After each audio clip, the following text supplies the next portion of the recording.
흐린 가을 하늘에 편지를 써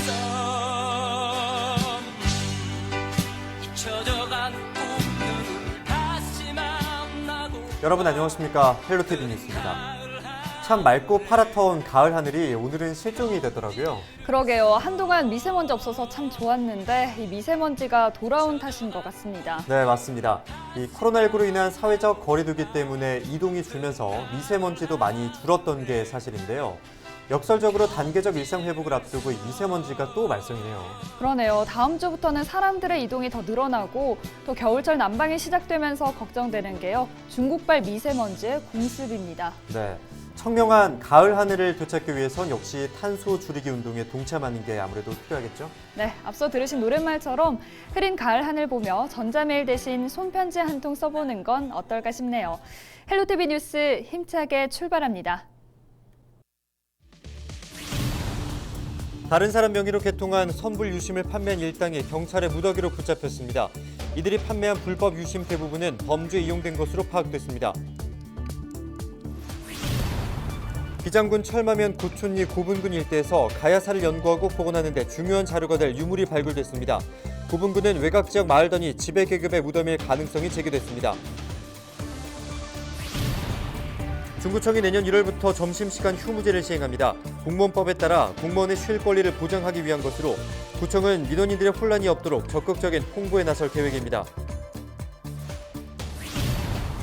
옛 해운대 역사가 청년들을 위한 문화공간으로 조성됩니다. 해운대구는 창작공간과 전시홀, 세미나실을 갖춘 청년 예술가들의 꿈이 펼쳐지는 공간으로 만들 계획입니다.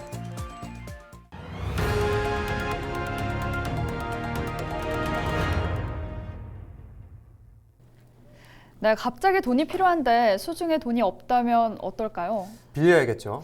그런데 빌릴 수도 없는 상황이라면요? 네, 아마 빌릴 수가 없다면은 초조하고 불안할 것 같아요. 네, 누구라도 그럴 것 같은데요. 그런 마음을 이용한 범죄가 발생했습니다. 급전이 필요한 사람들에게 접촉해 그 사람 명의로 선불 유심을 개통한 뒤 판매한 일당이 무더기로 붙잡혔습니다. 그리고 이 과정에서 대포 통장을 유투한 조직도 함께 검거가 됐다고요? 네, 그렇습니다. 불법 유심과 통장 대부분은 범죄에 이용된 것으로 파악됐는데요.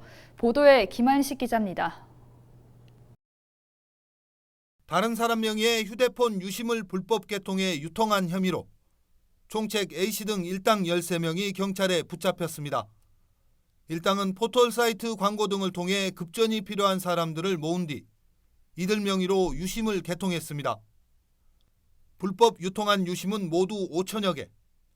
이들은 개당 최대 20만 원가량을 받고 전국에 유통했는데 벌어들인 돈만 10억 원 상당인 것으로 파악됐습니다. 경찰은 또 이들이 불법 대포통장을 이용한 사실을 파악한 뒤 추적해 대포통장 관련 조직 총책 B씨 등 11명도 검거했습니다. 이처럼 불법으로 유통한 유심과 통장 대부분은 범죄에 이용된 것으로 드러났습니다. 불법 매매업자, 대부업자들이 그 대포 유심을 사용하였고 그 사람들이 그 범죄 수익금을 은닉하기 위해서 또 대포 통장을 올 사용료를 주고 대여를 한 것입니다.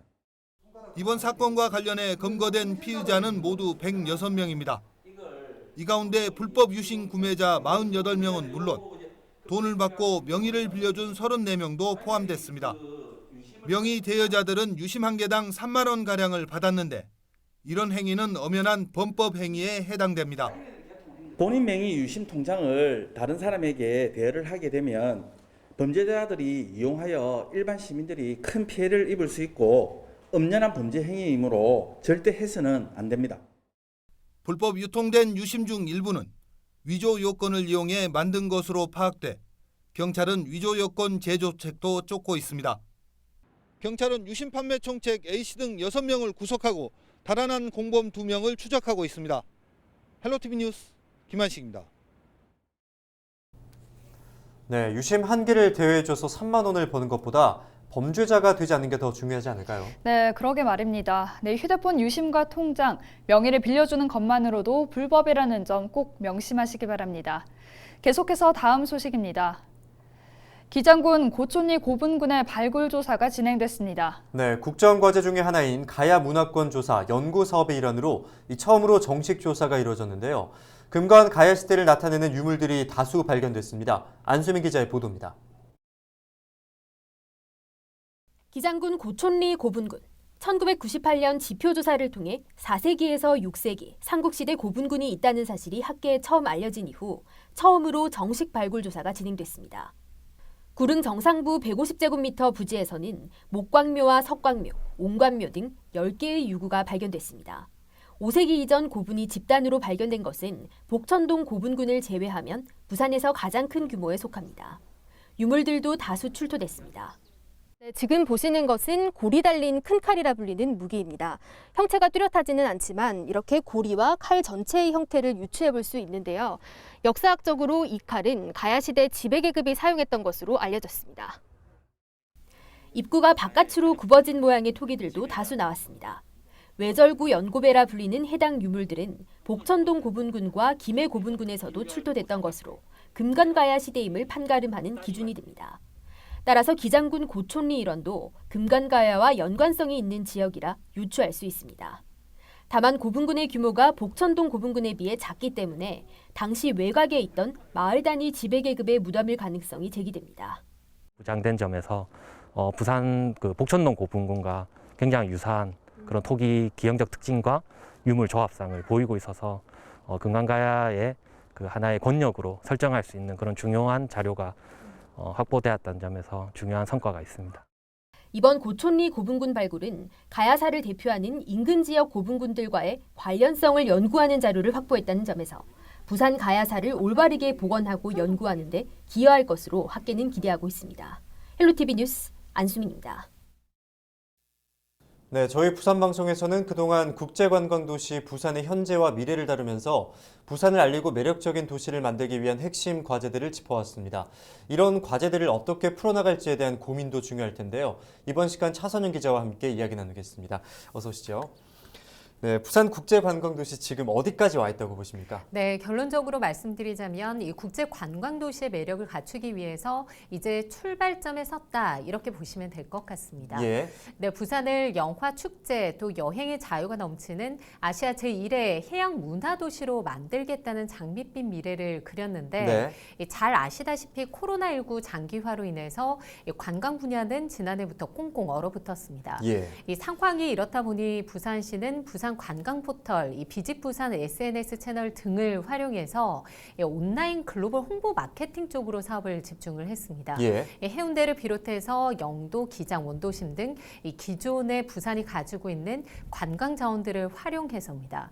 네, 앞으로는 외국인 관광객을 유치하고 이 유치한 관광객들이 부산 지역에 오랜 시간 체류할 수 있도록 하려면 이 기존의 핵심 관광 자원을 광역권으로 연결하고 개발하는 것이 시급한 상황입니다. 네, 계획은 나왔지만 아직까지는 홍보 마케팅으로만 이 사업이 추진된 것으로 보이는데요. 네. 시민보고회를 통해서 밝힌 국제관광도시 핵심 과제들은 어떻게 추진되고 있습니까? 네, 먼저 이 광안대교 또 부산항대교 등 부산 해안교량 7개와 예. 해운대 해수욕장, 임랑 해수욕장 등 7개 해수욕장 연결하는 이 7일 매개로 이 관광 자원을 하나로 묶는 세븐 브릿지 랜드마크 프로젝트가 시작이 됐습니다. 예.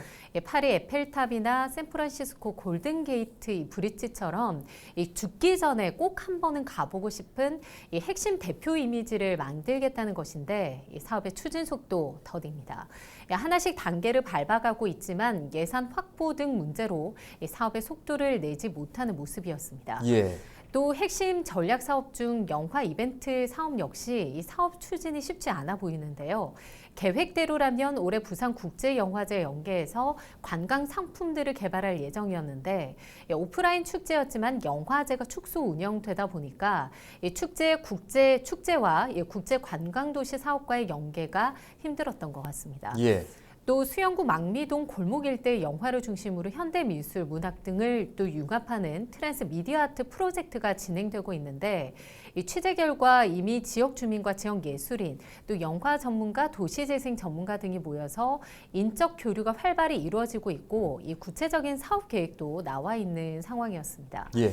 하지만 연말 계획했던 행사는 내년 초로 미뤄졌고 이마저도 예산이 대폭 줄어들었습니다. 네, 국제 관광 도시로 한 걸음 더 나아가기 위해서는 무엇보다 코로나19로 멈춘 관광업계 회복이 우선시돼야 할 것 같은데요. 네. 일단 부산시 관광 정책의 새로운 시도도 눈에 띄는데요. 네, 그렇습니다. 이 부산관광공사에서 이 코로나19로 가속화된 이 관광 산업의 디지털 전환을 위해서 이 부산 관광 스타 기업을 모집을 했습니다. 예. ICT 발달이나 빅데이터, AI를 적용해서 이 플랫폼의 변화에 적극적으로 대응하고 선도할 글로벌 관광 기업을 선정한 것인데요. 5년간 체계적 육성을 할 계획을 세우고 올해는 5개 업체를 선정을 했습니다. 예.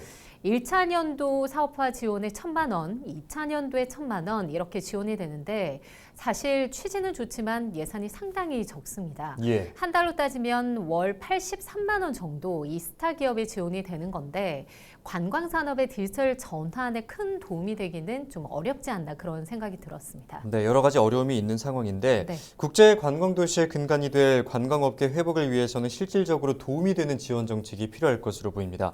국제 관광 도시의 현 주소를 짚어봤는데 마지막으로 부산은 국제 관광 도시로서의 어떤 경쟁력을 갖추고 있는지 짚어주실까요? 네, 이 부분에 대해서는 전문가의 인터뷰 들어보시죠. 부산의 강점과 약점을 파악을 해서 그 약점을 어떻게 보완을 할 수 있을지에 대한 문제. 그러니까 부산은 지금은 수요를 좀 더 창출을 해야 되고 더 많이 알려야 되고 이러한 부분에 좀 더 집중을 할 필요가 있고요. 앞으로 우리가 꼭 추구해야 되는 것은 동남권 광역 관광권을 만들어야 되는 거예요.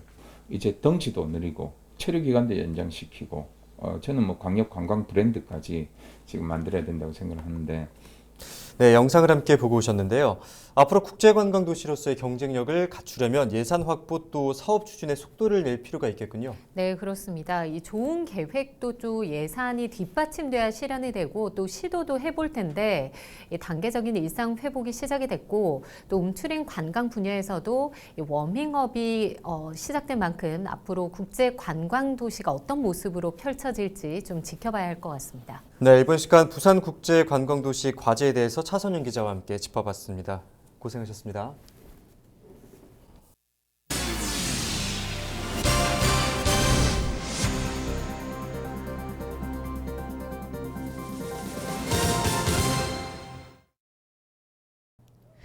키워드 뉴스 첫 번째 키워드입니다. 점심시간에 쉽니다. 보통 관공서 민원 업무를 보기 위해 점심시간을 이용하게 되죠. 중구청이 내년 1월부터 점심시간 휴무제를 시행합니다. 공무원법이 정한 점심시간인 낮 12시부터 1시까지 1시간 동안 공무원의 쉴 권리를 위해 구청과 동행정복지센터 등의 민원 업무를 중단하는 건데요. 조금 불편하기는 하겠지만 주민들에게 보다 나은 서비스를 하기 위한 조치니만큼 주민들의 이해가 필요할 것 같습니다. 네, 다음 키워드입니다. 소통하는 문화공간. 어디를 말하는 건지 궁금하시죠? 옛 해운대 역사 얘기입니다.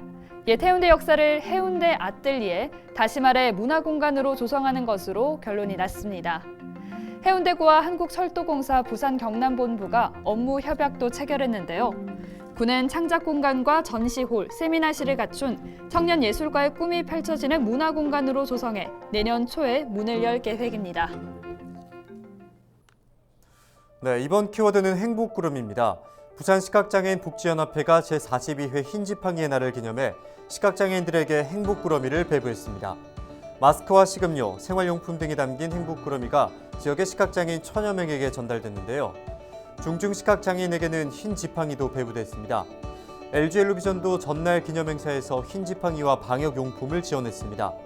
코로나19로 더욱 힘든 시기, 시각장애인분들에게 이 행복구러미가 도움이 됐으면 좋겠습니다. 마지막 키워드는 오페라도 갈라쇼입니다. 피겨스케이팅으로 우리에게 익숙해진 갈라쇼, 오페라에도 있다고 하는데요. 부산시와 금정구가 다음 달 17일 금정문화회관에서 2021 부산 오페라 위크의 일환으로 부산 오페라 갈라를 개최합니다. 라보엠과 오텔로 등 세계적인 오페라 작품 속의 아리아 11곳을 비롯해 우리 가곡도 10곡이 연주됩니다. 공연에는 소프라노 김영미, 테너 김남두를 비롯해 세계적인 무대에서 활동하고 있는 부산 출신 성악가들이 참여한다고 합니다. 이상으로 뉴스를 마칩니다. 함께해 주신 여러분 고맙습니다.